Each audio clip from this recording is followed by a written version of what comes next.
So welcome everyone. Thank you so much for zooming in to Celebrating Families Week 2022. This is our third day this week of running workshops throughout the day and evenings, of just making sure we're welcoming in our families, our staff, and that real collaboration of working together. And a lot of the week is built up with myself running workshops, but coincide with other organisations. And today we are really, really lucky to be joined by Michelle and Sally. And Michelle and Sally are going to be talking to us today and informing us around the REACH standards, but they come from Paradigm. So you're not going to hear a lot from me today, but at the end of this workshop, I'm just going to promote the rest of the workshops this week. So if there's anything that you're thinking, you know, actually I have got time to do that, then you can sign up. And the Zoom link that you've used today is the Zoom link for every workshop. So I've made you, Michelle and Sally, co-hosts, so you should be able to share your, oh, perfect timing. So I'll put myself on mute. I'm here if you need me for anything, and it'll be over to you. Thank you. Thank you, and welcome. Hello, my name is Michelle, and this is my colleague Sally. Hello. And we are part of Paradigm. So, Paradigm, if you don't know, we're probably best known for launching something called the Great Support Movement, where we connect support workers across the UK to be the best they can be. And when we say great, the great elements of great support were defined by people with learning disabilities and families themselves. So the foundation has 8 characteristics we're looking to grow in support workers that include people who are adventurous, respectful, supportive of people's loving, connecting, etc. So it's on our website, you can see that. But we're probably most known for the REACH standards, and that's why we're here today. So before we start though, Michelle, you're going to ask people to say who they are and where they're from. Yeah. So I'm going to go to who's that? Catherine. Catherine, and one where you come from, please. Hi Ed, I work for McIntyre in the best practice team, and I'm sat in Stoke-on-Trent today. Oh, that's where my partner comes from, Stoke-on-Trent. There you go. Great. And Paula. Hi, I'm Paula. I'm from North Essex, up actually on the Suffolk border. I'm a parent, but I also work for a charity as well, and hoping to work for another charity soon. So yeah, lots of fingers and lots of pies. Thank you.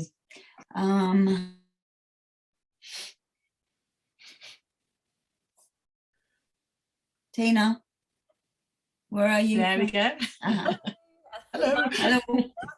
I work for McIntyre in Bedfordshire, and I have heard of the REACH standards, but I don't really know what they are, so I'm intrigued. Well, hopefully you might understand in about an hour. Yeah. Okay. Thank you. Carly. Yeah. Hi, I work for McIntyre. I'm based in the Wrexham and Wirral areas. I know a bit about the REACH standards because our CIW kind of regulations and our inspections are they base a lot of that on the REACH standards. And we've got another fantastic day booked with you, Sally, haven't we, in June? For both of us. Yeah, great. Yeah. Oh, we're glued together in facilitation. Yeah. I look forward to meeting you in person in June anyway. Right. Thank you. Paul, please. Hi, good afternoon, everybody. I'm based in across North Wales. I work for the North Wales Together Learning Disability Transformation Programme. I think I've met you, Carly, before, haven't I, or had contact with you, yeah. Thank you. Lynn? Hi, I'm mum to a 27-year-old young man by the name of Oliver. I live in Worcester and he lives in 24-hour care with McIntyre, shared living in Redditch. Right. Thank you. And now, sis, we can't get your name from there, so sorry.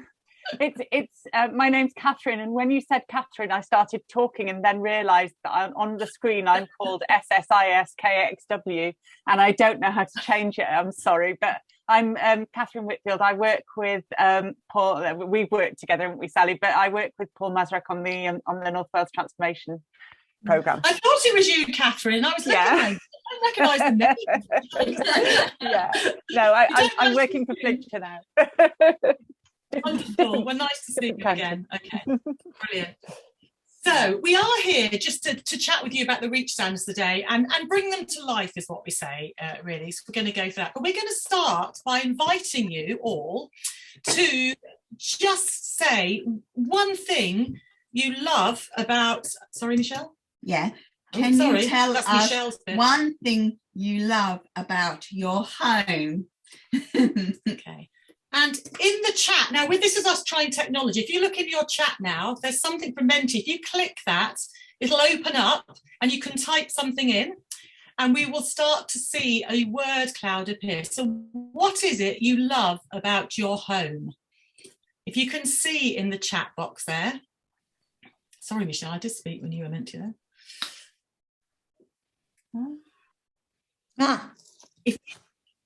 If you can't see it in the chat, don't worry. Just yell out what you love about your home. Calming. Sorry? A calming environment.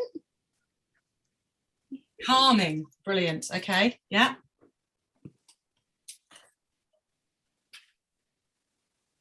Are other people typing or are you going to speak? I think people are typing.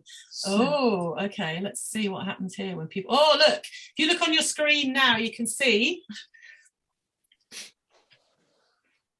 Oh, someone said it's mine, Michelle. That's what you said this morning. Wow. So what people love about their home, it's calming, it's comfort. And I imagine the comfort that you feel, what's comfortable to you is different than what might be comfortable to me or to your son or daughter, brother or sister. It's family, the garden, it's mine. And when Michelle and I were getting ready this morning, the first thing you said was, it's mine, didn't you? Yeah. And that's it. So it's quiet, got good neighbours and family. So it's interesting, isn't it, that everybody said something different. The first thing that came to the head was something different. And we all know why that is, don't we? Because we're all different. Home doesn't mean one thing to everybody. Home is unique to each one of us. Many of us choose to share our home with people we love, sometimes with family that irritate us at times, but we find a way of living together in a space where there's an element of choice and control. We don't have it all, because I share my house with my partner. We don't agree on everything, but we find a way of living together because we choose to be together. Don't we, Michelle? Yes. On a good day. And Yes. you do with your fiance, don't you? Yeah. So just a really quick way of starting to say, actually, it's about everybody's home, and that's what's really, really important. No two homes are the same for anybody. You all know that we have been on a long, long, long journey, haven't we? Across the world, actually, but certainly in the UK, in terms of moving from institutions to something called registered care that we created back in the late 70s, 80s to try and help people move out of large institutions.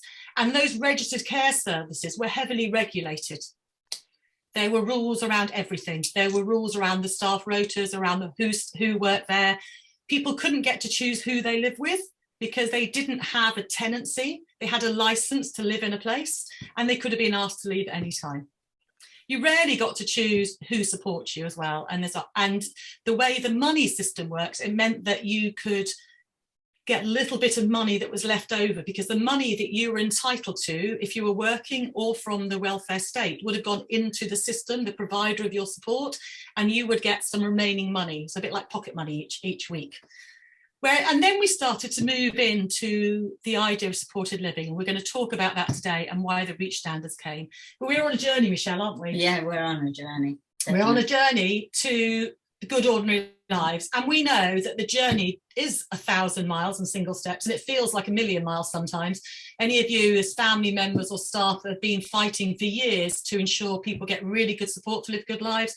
This journey is long and arduous, and we are just keeping going in the right direction, we think. And Reach stands all about aspiring to this future. So we talk about an ordinary life, don't we, Michelle? Yes, an ordinary life, being a part of a community. Absolutely. So that's being part. It could be these words were collected in pictures and stuff from people all around the country, Wales and England. and Scotland, actually, thinking about what an ordinary life means. So being part of the community you picked up. What else does it say, Michelle? Having a slumber day. A slummock day. What's a slummock day? Do you remember? Pajamas. Having a day in your PJs. That was from the Manchester area, slummock day. It was like the PJ day, you know. But actually, an ordinary life is also sometimes having debts. It's having your heart broken. It's having ups and downs and being allowed to live that up and down life. And so everything we do at Paradigm is supporting people to live that good ordinary life. It's philosophy from decades ago, but we absolutely believe that we all should be able to live an ordinary life. But that ordinary life is no guarantee of constant happiness and contentment even. So what's this picture about, Michelle? It's like a roller coaster, you know, loops, and not necessarily having a loopy loop, but it could be just a straight down spiral. So in your life then, we think about our lives, what makes you really happy? When are you at the top of the ride and going, this is great? When I'm with friends and family and good connections and partners. Absolutely. Yeah. Coming back from work with me late at night in Liverpool when you were tired is probably coming down that slope. We had a great day at work, but got to 10 o'clock at night and we were going, oh my goodness. So what are the sort of things that make people sad, maybe? What sort of things happen there? When they've got a debt. When they've got a debt. It's like a bill you can't pay. or someone's ill or something happens, isn't it? Ill, yeah. And the reality is a good ordinary life means that you can't guarantee constant happiness and contentment, and not everything's great. But actually, it's the ride of life that helps us aspire to a different future. It helps us understand what we might want. It makes us value what we love, and it makes us question what makes us sad and unhappy. And it helps us create some purpose for life, doesn't it? But also, with that, there could be where it's not like a timetable, like it's straight from here to there. Okay, yeah. What Michelle's talking about is when we work with groups, people often say that many people living with learning disabilities have roller coasters that aren't quite as exciting. They're slightly flatter. They're not completely flat. And what people tell us is sometimes they have routines they have to do during the day because that's what they're told they have to do. They feel they don't have the choice to change their lives dramatically. So the roller coaster, whilst it's not completely flat, it's just not quite as exciting because health and safety rules, risk assessment, social care procedures, all the rest of it just slightly flattens the beauty of life. And that's the stuff we hear a lot about, Michelle, isn't it? Yeah. And Reach is saying it is about reaching to the future. We'll tell you in a minute, but Reach was launched in 2002. We are not saying we have a set of standards to help meet the minimum standards of CQC or the regulatory authority in Wales or Scotland. Reach is about aspiring to a future where people have good ordinary lives, where their human rights are valued and protected, and they live as equal citizens. So the Convention of Rights of Persons with Disabilities in 2006, which was ratified in England, I think in 2009, there are three main themes that come out from this. It's particularly protecting the rights of people with disabilities. So self-determination was one. And what's that, Michelle? Yeah, I can say what matters to me and how I want to live. And personalised support? I get the assistance I need to live as I want. Yeah, and inclusion. I'm included in my community and benefit from its services. So actually, we ratified, I'm talking England now, I'm going to have to check with Catherine about Wales, but I think as well, back in the late 2000s. It's not actually fully enshrined in domestic law, so you can't use this to fight the case, but actually you can use this convention in the United Nations court as well. So you can say, actually, I have human rights and I will protect them. The reason we're pushing this is because Reach is embedded with the human rights. It's about people's rights to live good lives. So, and that threads through everything we talk about with Reach. We're going to now show a film just 3 minutes long or 2.5 minutes, and it's our friends and colleagues Hazel and Sammy. Sammy lives in a shared flat with her mate Barry, and Hazel is her sister, and we think they have a really powerful message here to share, so we are going to show this. If you all keep muted for this, it definitely helps you hear the volume of the video better. So here, just have a listen to Hazel and Sammy. Paradigm, we're passionate about the rights of all. Wrong film, that's for later. Michelle, kick me now. Okay. There we go. There we go. This, no. Right, I can do this. That's the film we want.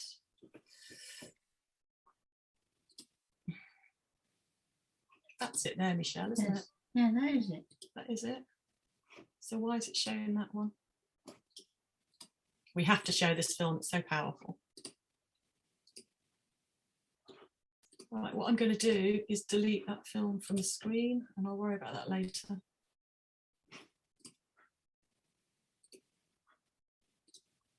Do apologise. Here we go.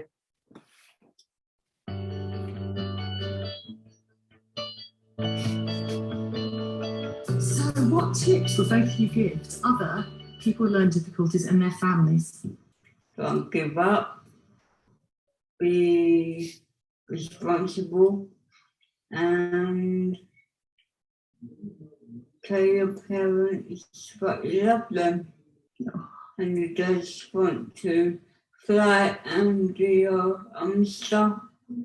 You want to fly and do your own stuff. Wonderful. Hazel.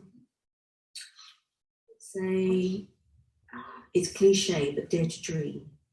None of us get what we want, entirely in life, but dare to say, well, this is what I want, and support, your loved one to dream.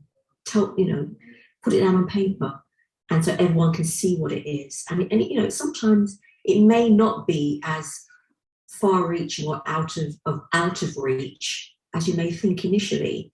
Have the courage to do that. Allow them to have their dreams, and even if you think that's not going to work, it's never going to happen, who's to say it can't? Speak to the right people, keep speaking to people, and it's great. You share information, you ask questions, and you'll soon find out what's possible, who to speak to. Just keep asking questions, and even when it looks as though the system, if I can use that word, is entrenched and there seems to be a block and you can't get through it, if you know your rights and you know that something belongs to you, it belongs to you and it's your right, then you have the right to take whatever it is and push through that barrier. And if it's your right, no one can stop you. They can't stop you, can they? No, they might not be happy, but take one foot and put it in front of the other and just keep moving forward. Wonderful. Sound advice. Thank you so much. Thank you. Such a powerful message, I think. So, and often people think standards are about mapping against regulation and system. And Reach, right from the day it was launched, was about people's rights and good lives. So we're going to move on to a bit more information sharing now. But I think really powerful them saying you won't always get everything you want, but you need to dream for that future. We just know that if you spoke to Hazel now, Hazel is absolutely exhausted as a sister and family member because it's been one hell of a battle. And those of you that are families will recognise that. But when I spoke to Hazel last week, and we've had all sorts of stuff going on since Sammy moved, I said to Hazel, would you do anything different now? Would you not help Sammy move to her place with her flatmate Barry? And she said, absolutely not, I'd do it all again. But she's exhausted. And it's wrong that it's so exhausting for families. It's wrong that it's hard for staff to find their way through a system that actually often gets in the way. And that's the bit. So Reach is about saying, let's really talk about what really matters to people. So they were launched in 2002. Way before I was involved with Paradigm. I inherited them from Peter Kinsella, who was wonderful at launching these with the team back then. Over the years, they have evolved and changed a little bit. And you might notice here, this was a previous version, it says support for living an ordinary life.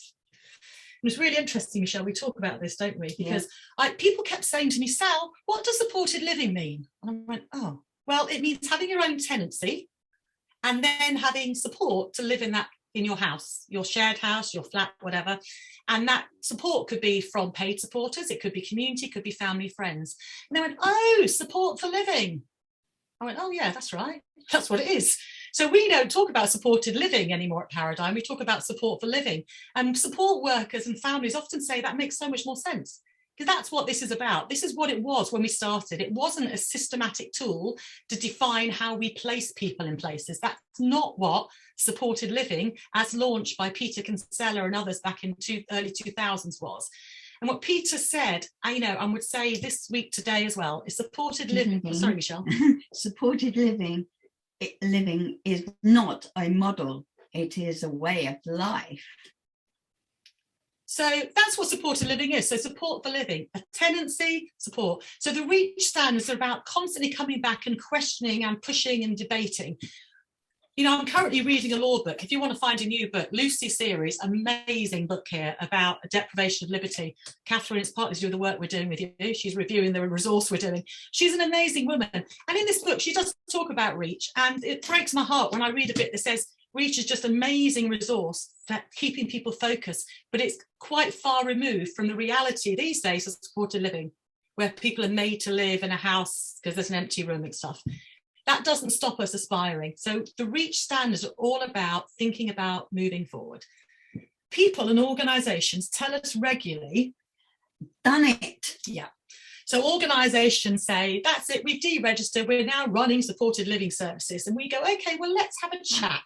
Let's look at REACH and see how you're doing with the REACH standards in terms of really helping people live good, ordinary lives. Because then we meet people, don't we, Michelle? And they say, yep. No, I don't choose who I live with. I'm lonely. I can't move, can I? Oh, I do the same thing every week. No, I don't choose who supports me. So on the one hand, organisations saying we've done it. On the other hand, self-advocates saying, God, I didn't know I could do that. So Michelle and I sat there going, okay, well, let's have another conversation, somebody, shall we? Let's get together with people and families and staff and think about it. So what do the REACH standards say? Oh, this is the important thing as well, Michelle, isn't it? Sorry. Yeah. Everything a person does in communication and all those supporting them need to be tuned in and learn the individual's language. Okay. So that's Sue and Julie from a beautiful organisation called Get a Life in Coventry. Clear message, communication isn't always verbal. And there's a real myth going around that support for living is only for the most able. It's only for those that want to live on their own, and it's not. So again, REACH needs to demystify, debunk some of those myths, because that's not what support for living is about. It's really about people choosing who they live, where they live, and how they live. And often we're working with people who don't use words to communicate, and our job is to understand what gives them pleasure. And that's usually, it won't surprise you, by working very closely with family and friends. What does it mean when someone does this? And we need to do that. So in order to refresh all of this, we co-produced the REACH Practical Guide back in 2019. We worked with family self-advocates to look at what can we do that really creates a resource that means something to people, that really helps people keep questioning. It's free on our website. Nicola can share the link. We'll put it in the chat later, but it's free to download as a resource on our website. But Michelle's going to tell you now what the 9 standards are. 1, I choose who I live with. 2, I choose where I live. 3, I have my own home with a tenancy or an ownership. 4, I choose who supports me and how I am supported. 5, I choose my friends and my relationships. Michelle always grins there. I wonder who's in the photo. That's Michelle kissing number 5, her fiance. Standard 6, I get help to make changes in my life. And oh, I wonder who's chopping up in Sally's kitchen. Standard 7, I choose how to be healthy and safe. Standard 8, I choose how I am part of the community. And standard 9, I have the same rights and responsibilities as other citizens. Yeah. Okay. So when we show those standards, when we meet people and organisations, we always say, do you think that's a lot to ask for? Is it unreasonable, any of that? Do you think any of that's unreasonable as an expectation for life? No. If you said to someone running some of the services in the country, is it possible? Do you think they'd say yes or no? No. I can see Lynn going no. Yeah. Do unmute yourself. Do unmute yourself. You're muted, Lynn. Yeah. Go on. Some of it, no, I think. Yeah, absolutely. And I think there are ones that people are really struggling with now. I choose who I live with. You know, it's really hard because there's not enough property, there are empty spaces that cost room, therefore people move into empty rooms. And, you know, sometimes it happens. What we always say is, okay, it's happening now. How are we going to work to future where it happens less and eventually doesn't happen? Human rights is human rights. Just imagine, we say to people, it was you, and you had to live in a house with two people, one of whom you couldn't stand. And then imagine you have some staff coming in that are all right, and then they leave, and other staff come in you've never met before, and actually don't like most of them. And some of those are doing your personal care on a daily basis, and you don't like them. We don't say this to make people feel guilty when we're facilitating reach work. We do make it to open people's eyes up to humanity, where we're talking about human beings living a life. And what we do sometimes in the system is not okay. And supported living, as people call it, has got quite a bad press in recent years, because people have died from fetal impaction. They died from not having a poo often enough. And there's nothing you can say to say that's okay. It's wrong. But supported living, we don't think is to blame. It's bad support that's to blame, or poor support. Supported living, support for living, is a tenancy and support. It's not a model. It's not something you put into a system and say, here you go, it's all the same for everybody. If people aren't being supported well, that can happen anywhere. So I'm not defending it at all, but actually what we say, support for living is for everybody, regardless of the level of your learning disability, how you communicate. But it has to come down to individual design, individual planning with people. So in the practical guide, we encourage people to start with a big green circle here. That's the person, isn't it, Michelle? Yeah. The person who's supported, and someone's going to have a conversation with them. Is that right, Michelle? Yes. So I would chat to Michelle and say, let's think, Michelle, about you and your community. You know, what do you do with your community? What else might you like to try? Oh, and we'd chat and we'd explore. What I learned from Michelle, I would record. You can't get away from the fact that if someone is living with support in their own tenancy, they're likely to be supported by a provider, although I support somebody who has personal assistance to direct payment, so there are different ways of doing that. But someone is likely to have to evidence what they're doing in order to justify the support, the funding they're getting. And as an organisation, someone like McIntyre needs to learn from the people you work for what it is they want and need. So the big green circle on one side moves into the middle, where the organisation takes what they learn from the individuals in conversation using the REACH standards, and that informs their business plan, their annual plan, their strategy, where they might need to work with a housing provider to get property, how they might need to recruit differently, how they might need to rethink risk assessments. All of that comes from learning from the people we support. Does that make sense? That comes into the middle. And it's that evidence, in the professional word, that information, that evidence that feeds into your regulatory authority, whichever country you're in, whoever that is, or your commissioner, the person that's got the money and is, hopefully the commissioner is checking on the quality of what you offer. Because as you probably know, support for living isn't fully regulated in the same way as residential care, but the domiciliary care is regulated. But someone should be keeping a check on what the support is, how people are flourishing, and whether people's lives are getting better as a result of the support you're giving them. Right? Yeah. So the practical guide is written and guides people through that process. And the clear message throughout is a conversation, a time for discovery, not an assessment. So in our training, we co-facilitate the training with Michelle, and there's a book, okay? This is the printed version of the practical guide. We say never, never, never, never, unless someone says they want it, which is highly unlikely, sit with a piece of paper in front of someone over a desk and say, right, I'm going to ask you these questions. That's an assessment. We want people truly discovering who people are. We want people to be curious, don't we, Michelle? Yeah. Tell me a bit more about this. Oh, what is it your mum does that you really like then? How does she cook the chicken in that way? How can we help you have, all that stuff? That really discovering who somebody is. And so the guide is written and the standards are focused on really knowing who people are. As you said at the beginning, when you think about what you love in your home, each one of you said something different. So we have to discover what a good home feels like, who important people are, what a good life looks like for each person.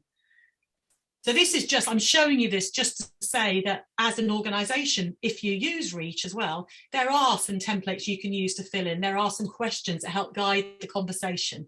But it's not, this is what you must do, tick box. I personally, it sounds really obvious when we have Reach, I'm not a lover of standards because the danger is people will just tick a box. What we've done with Reach in 2019 is remove every single box to tick. There is no box you can tick in the whole guide. And that came from people with learning disabilities saying we want to talk to people.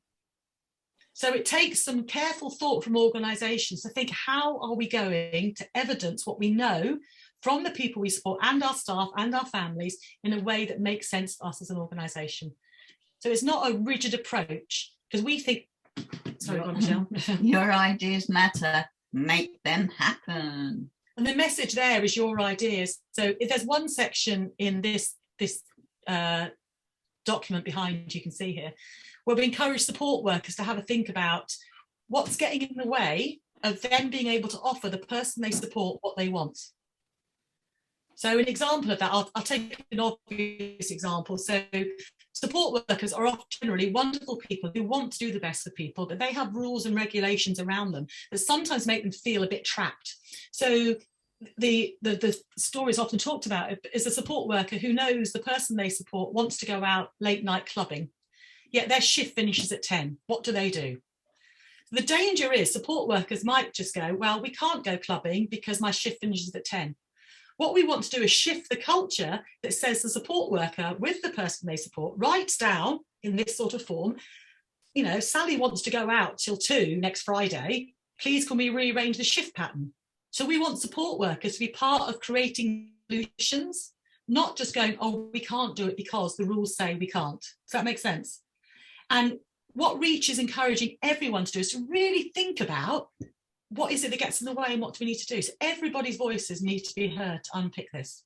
So the Reach conversation starter cards, you can sort of like cut them up and that. So with your people that you support or the families, you can, or when you have meetings, you can do that and yeah, exactly. Play around with families them. Could use them. So basically there's a set of questions for each standard. There are 9 standards. Cut them up and use them. Yeah. And we've developed something called the Reach Toolkit. So when we facilitate training for people and organisations, they then have access to the toolkit. And these conversation cards were developed with an organisation who just thought they'd be really helpful. So trying to do creative things to help people really think about and get to know each other and think about what more is possible. So that's those, isn't it, Michelle? And you've also got an easy read Reach standard. Yeah, absolutely. So the easy read, what is each Reach standard? So this is again in the toolkit, so people can use them in conversation with people to help them understand what the standards are. We believe the only way to change the world is to make sure everybody knows the rights and powers they have. If we keep people ill-informed, and that's why it's great that this whole week's happening with McIntyre, the more information people have, people say it a lot, but more information is power. And the more families, the more people with learning disabilities, anybody who's supported know what their rights are, the more we're going to be asking, the more we're going to be questioning, the harder we'll make it for professionals to say you can't because actually you can. You should be able to anyway, is the question. So it's keeping that conversation going, isn't it, Michelle? Definitely. Yeah. I agree. Yeah. Oh, Michelle loves this slide. So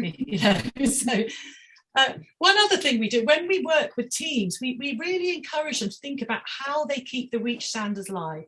What we don't want the Reach standards to be is a tick box exercise.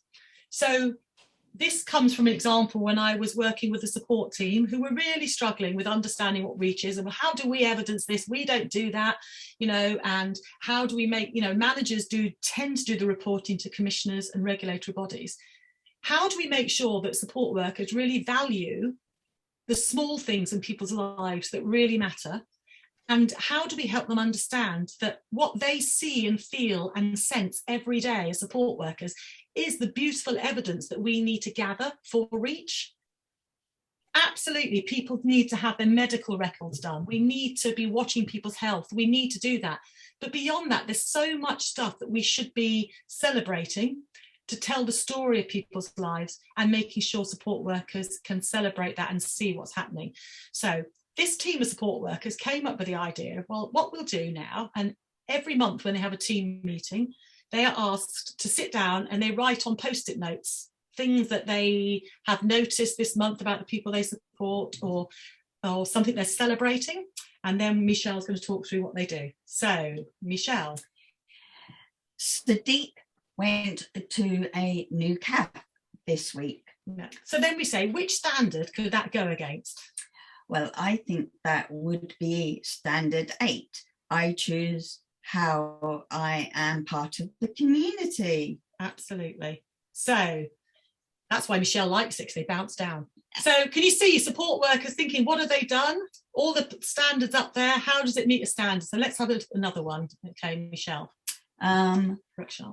Rakshana now has a fingerprint lock as she had difficulty holding a key. She makes a happy noise when she uses it. So which standard would that be, Michelle? Well, I think that would be standard 9. I have the right and responsibilities. Yeah, great. And next time, maybe we'll ask the group to match it, okay? So that Yeah. one. So the whole idea of having a front door key, you can't undervalue having a front door key. If you can't hold your key and put it in the lock, you don't say, oh, the staff have to have it. No, you find a way around it. And absolutely, that's crucial. Right, let's test the group, Michelle, now. Okay? Right. I'm going to read it and then they've got to choose it. Okay. Right. So Joe argues a lot with Tim. Joe wants to move. So which standard do you think that would go? Anyone? Oh, have we got to write it down? Sorry. No, speak out. Speak out. Yeah, which one, Tina? Number 1. 1. Absolutely, could be number 1. Yes. Which other one could it be as well? Because we've proposed it to another one. Number 2, I choose where I live. Lynn, I can see number 2. Yeah. Yeah. I'd have it as number 2. Oh. See, this is the beauty. So you can move them, because we've actually put it against number 6. I want to make changes in my life. but they could be any of them, couldn't they? But I think that's the beauty. It's recognise those things. And these are based on true things that happened with this team that we were working with. And I just love the fact support worker has recognised these arguments are not something you have to live with. This was a team in Brighton, and actually we were told that at one point Joe was being hit by Tim on a regular basis, but it had just been accepted that happens. It was one support worker who said no. So lovely. And the final one. But I like the ideas that both had chose 2 different standards. Absolutely, yeah. But none of them are right or wrong. So anyway, Sam interviewed for her new one-to-one support worker this week. So which standard do you think that went with? 4. 4. Oh, phew, that one's easier. Yeah, number 4. So you see, what we're trying to do with REACH is keep it simple. We know that in the background there's loads of law around decision making about capacity to sign a tenancy. We know that all that's there. But the starting place is, what is it you want and need in your life? Who knows you best? How are you going to do that? And how do your support team really focus on you? And I'll never forget the story I had one day with someone. The support worker said, well, this might sound silly, but I'm really excited that this morning the person I support had tea instead of coffee. They've never done that in 10 years. And actually, that's to be understood, it's to be valued and evidenced. So the more we help people who are supported, families and staff, realise all this stuff, it feeds into what the organisation should be looking at, way beyond the regulatory stuff. What we do say, though, as well, is all of this will feed in to any regulatory standards in Wales, England or Scotland or Ireland. Because actually it's about a life, isn't it? So you can map these to any of those regulatory, and that is important. I was a chief exec once. I know we need to be able to evidence that there, but the starting place is people's rights and people's lives. One of the other things we've done to help bring the standards to life is we have created, with support from organisations like McIntyre, we are creating a film of each standard. McIntyre sponsored one film, and we're going to show you that film now. So the way they're designed, they're very short. They're designed as you have a part 1 and a part 2. So hopefully, if I can open the right film, this is the film that McIntyre launched with us. I'm going to go in there and open this one. And hopefully, Michelle, it's that one, isn't it? Okay, I think I've done it right first time. It's a miracle. Okay, so here, again, if you mute yourself, you might find the sound quality is better. We'll play the first half, get your reaction, then play the second half. And this is all about bringing the REACH standards to life. At Paradigm, we're passionate about the rights of all to live good, ordinary lives. The REACH standards in support for living are designed to ensure everyone is supported to choose where they live, who they live with, how they live, and who supports them. Which has 9 standards. We've worked with people across the country to make a film for each REACH standard. So whether you are a self-advocate, family member, supporter, manager, commissioner, inspector, please use these films in any way that works for you. Here are 2 short clips focusing on I Choose Where I Live. Take 1.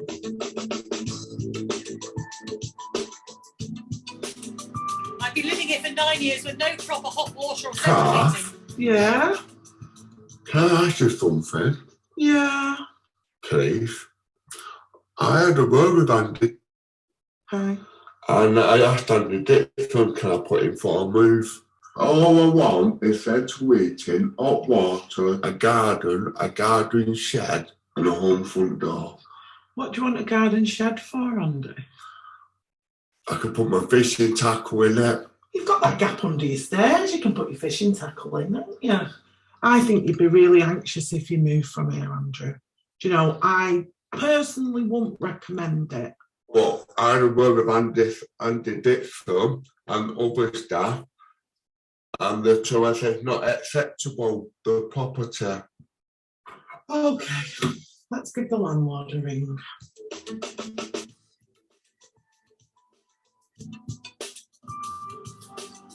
Hello, Kath. Hi, Andy. You okay? Good morning, Kath. How you doing? You all right, Kath? I'm good, thanks, yeah. Kath, what's happening with the property about moving, Kath? Well, Andy, I mean, we really don't need to move now. I've spoke to the landlord. He's fixed the central heating. You've got hot water.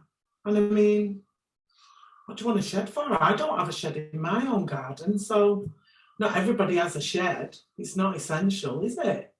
I just want to move now, Kath. Yeah, but he's fixed the central heating, Andy, hasn't he, yesterday? And we've put that sign on the door now, haven't we? So people know to lock the front door when they come in. I just think we need to keep our chin up and get on with it. Oh, no. We'll get over it. What do you think of the support here? Have a chat about it. Go on, initial reactions to part 1 then. Does it ever happen? Yeah, absolutely. Leading, isn't it? Yeah, absolutely. Sad. Very sad. Absolutely. I think as well, it's interesting that sometimes people do compare, well, why should you have that? Because I haven't got it. You know, nobody has a perfect life, and it's dangerous thinking, isn't it? So sadly, so that's the first part of the film, and all of the films have that first part, which you guessed is not a good example of supporting people, okay? So we're going to go on to show you part 2 and see what you think of this, okay? Take 2. Kath, I've been thinking about property. Yeah. I like to move to a better property, Kath. That's great. All I want is central heating, Okay. hot water, Yeah. a garden, Yeah. and a garden shed. Okay. Let's get some paper. Okay. Let's write it down. Let's write what's most important down for you if we're looking at a new house. Central heating, hot water, a garden, and a garden shed. Do you want to have your own front door, or do you want to share? I am your own property, please, Kath. With your own front door? Front door, yeah. Cheers, Kath. Okay. So, Andy, I already work with a housing provider who finds us houses for people we support. Wow. Shall we give them a quick ring and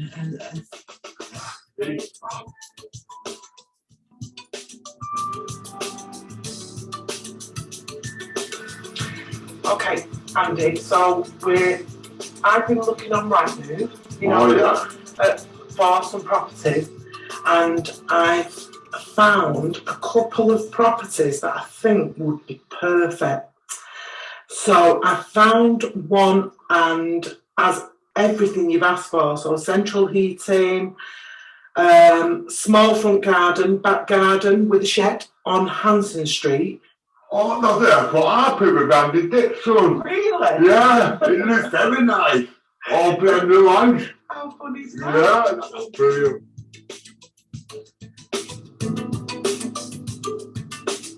Hey, keep it blow. You alright? I've got some really good news. They're packing me and Kath into my new house.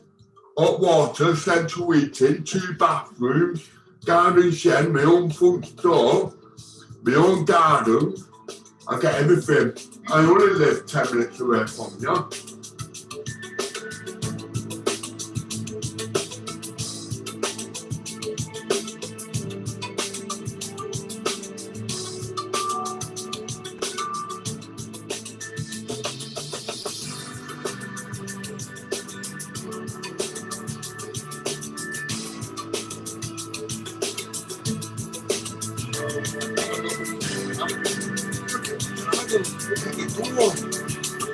Beautiful, isn't it, Kath? It's a beautiful outcome, then. I can't believe it's renovation, you know. It's so beautiful, gorgeous. You're really free now, Kath. Beautiful house, beautiful garden, everything's clean and tidy. So it's all quiet and beautiful. And you're where you want to be. I'm where I want to be. So what's different about this support?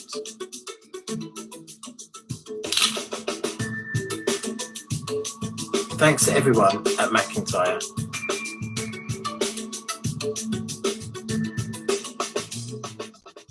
Okay, so you can see a slight difference between those 2 films. Yes? Yes, massive. Enormous, isn't it? And what it's the obvious, but to you, but what made the difference, do you think? She was listening for a start, and you know, she listened to what he wanted and helped him. Absolutely. And I think that's the key thing for me. She listened, she was curious, she wanted to try and do it. You know, that is actually based on a true story, and the timelines in there are true.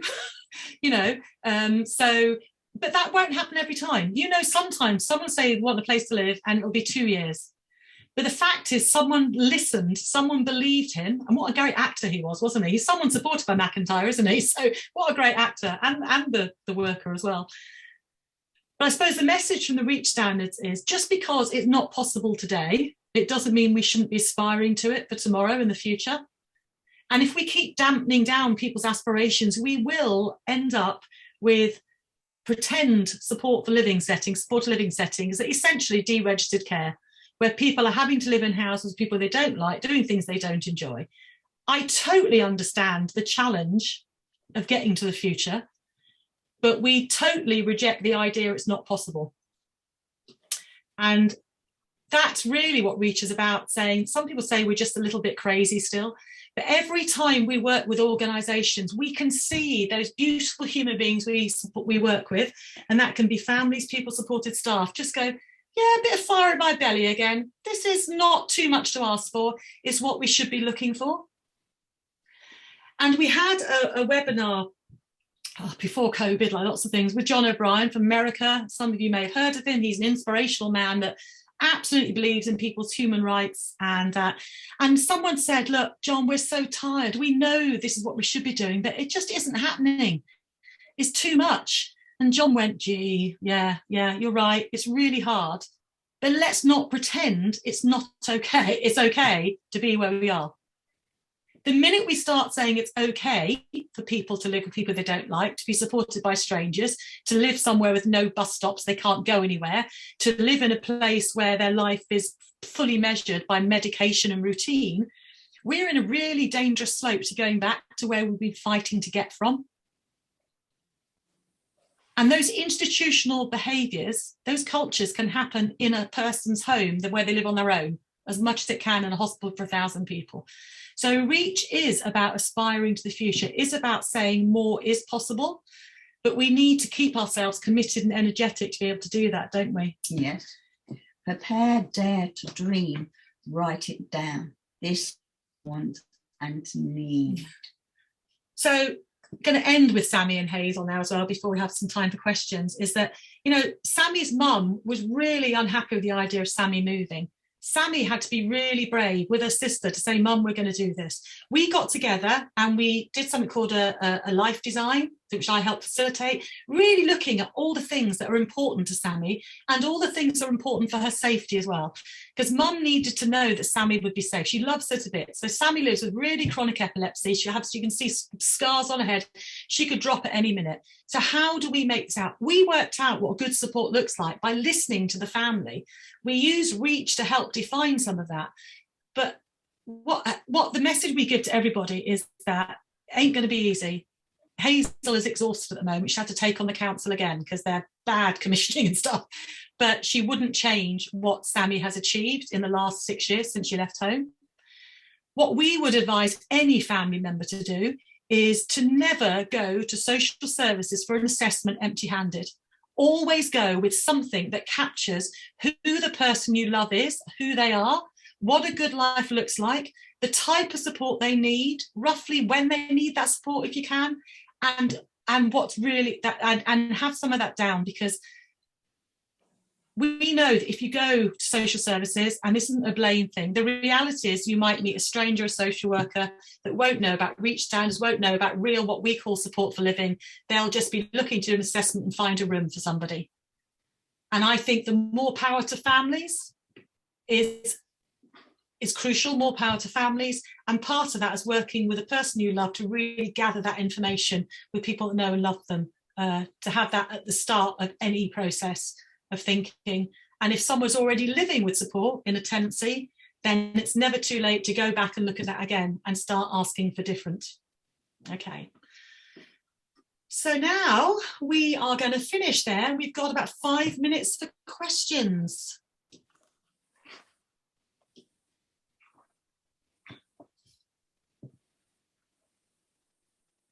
Any questions? Anything that wasn't clear? Yeah, can I just ask? I was just wondering, what has the reaction to this been from sort of high levels, sort of like government levels and things? If they, are they going to take this? Needs to be not just guidelines, doesn't it? It needs to be the law.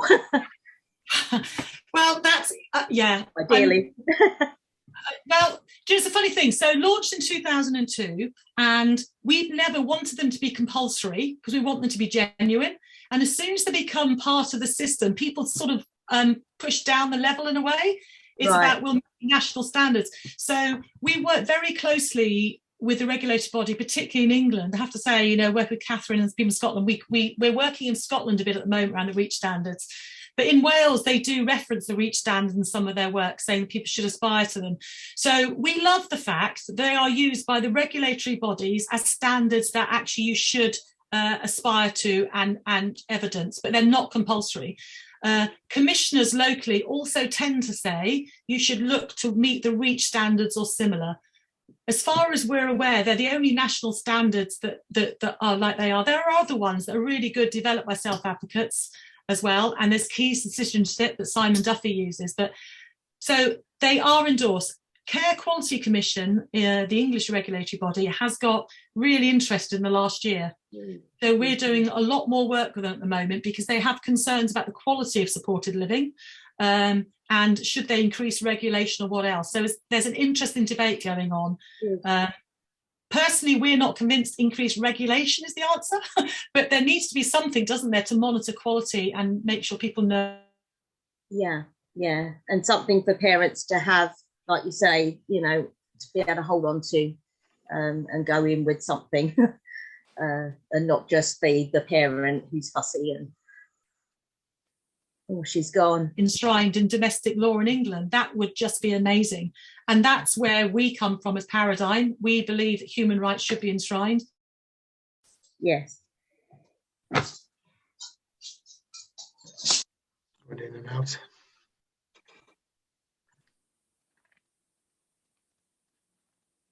I was just going to say, I've just been trying to Google it, but I think that the REACH standards are referenced in the commissioning guidance in Wales. That's it. Yeah. I'm just trying to find it now, so I could send the link to you and send it on. But certainly, if they're not I'm pretty sure they're referenced, but they say something very similar.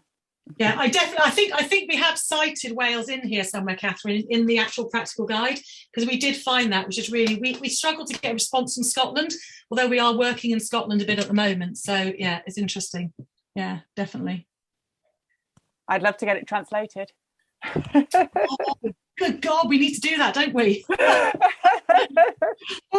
Let's get the other one translated first. Okay, I have now got that in Word format ready to go. The legal eye is just checking all over. What Catherine's referencing, we've been co-producing.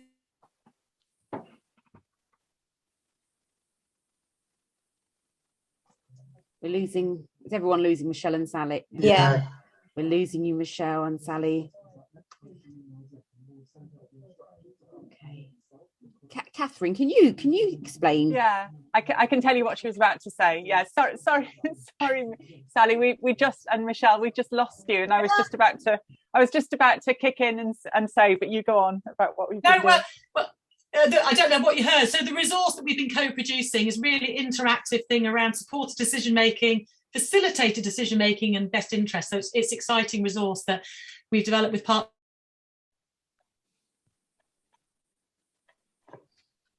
Go again. Yeah, there was a document. The supported decision making was a document that was developed after the Mental Capacity Act in around the late 2000s, and it's just been refreshed now, and it's something that that North Wales Learning Disability Transformation has been involved in. But we were particularly keen to get involved because we'll be producing that bilingually. So it was kind of it would be great to have the REACH standards bilingual as well, but we'll get the supported living guidance, the supported decision making guidance sorted first, and then take it from there. But that's about making that guidance, and it would be exactly the same with the REACH standards, more accessible across North Wales to people who are first language Welsh speaking, of which there are many. Thank you, Catherine, for that explanation. Oh, you're back in the room.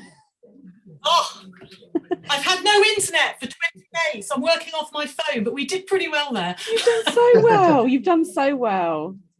Okay. Is there any other questions that anyone, because I know we are where we should be with time, but if anyone's got a burning question for Sally and Michelle, then do come off mute and ask. Yeah. Okay. What I'll do now, quickly, I'll just put the link to Reach in the chat box there. Oh, I've done that for you, Michelle. have? Yeah, I've done that, Sally. Great. I couldn't do it when I was sharing my screen, so yeah, so I'm recording. Okay. Anyway, yes, I've done that. That's in there. And if you go away this afternoon and you've got any questions or ideas, come back to me and I'll forward them on to Sally and Michelle as well.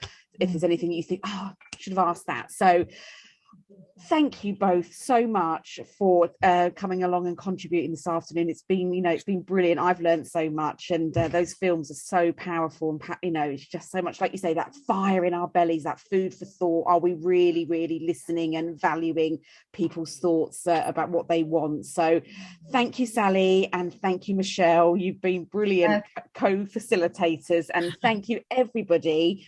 Paula's got a thumbs up for coming along this afternoon. So and listen, we are only on Wednesday, so we've got 4 more days of workshops.